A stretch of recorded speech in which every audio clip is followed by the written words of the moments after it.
Assalamualaikum warahmatullahi wabarakatuh. Bertemu lagi kita di dalam kelas Pendidikan Islam bersama saya Ustaz Mahyudin. Para pelajar sekalian, hari ini kita akan membincangkan pelajaran ke-15 bidang fiqh tingkatan 4 KSSM di bawah tajuk Akikah. Mari kita lihat maksud akikah. Akikah bermaksud binatang ternakan al-am yang disembelih sebenar kelahiran bayi. Hukum melakukan akikah. Hukumnya adalah sunat muakkad dan wajib jika bernazar. Dalil naqli akikah.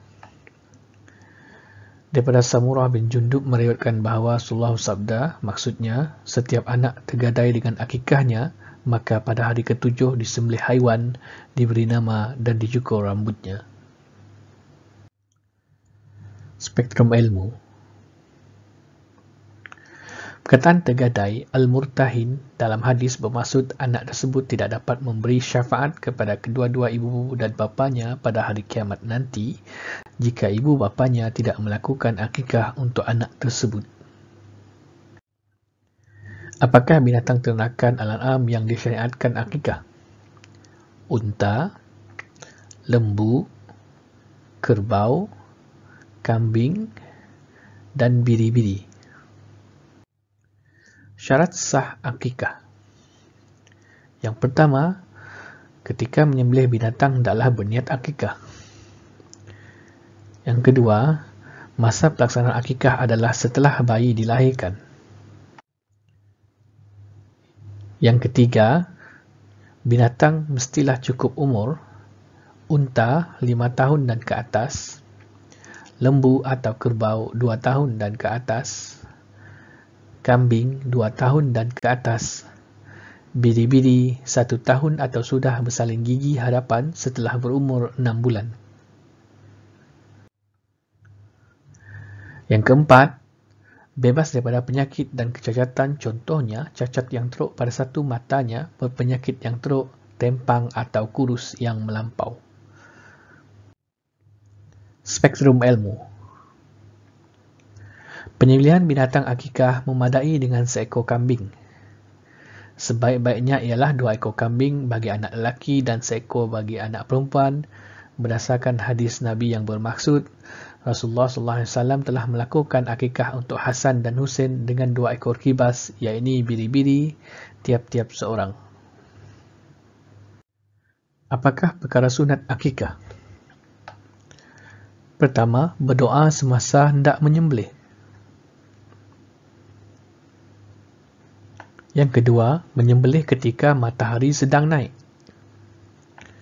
Yang ketiga, dilakukan pada hari ke-7 selepas kelahiran. Yang keempat, tidak dipatah-patahkan tulang semasa memotong kecuali mengikut sendi-sendinya.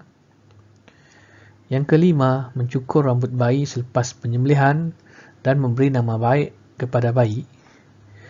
Yang keenam, bersedekah dengan emas atau perak seberat rambut bayi yang telah dicukur. Tempoh masa pelaksanaan akikah.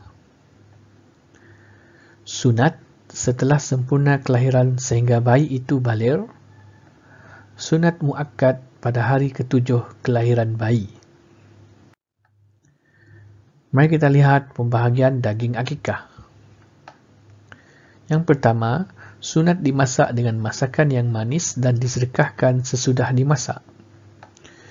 Yang kedua, masakan itu afdal disedekahkan kepada orang miskin. Yang ketiga, masakan itu juga sunat dimakan oleh orang yang melakukan akikah. Apakah hikmah akikah? Yang pertama, menzahirkan kesyukuran kepada Allah Subhanahu wa Ta'ala atas kurniaan cahaya mata. Yang kedua, menghebahkan berita kelahiran supaya tidak timbul prasangka. Yang ketiga, menyuburkan sifat pemurah dan menjauhi sifat bakhil. Sekian dahulu huraian tajuk akikah. Sehingga berjumpa lagi dan selamat membuat ulang kaji. Assalamualaikum warahmatullahi wabarakatuh.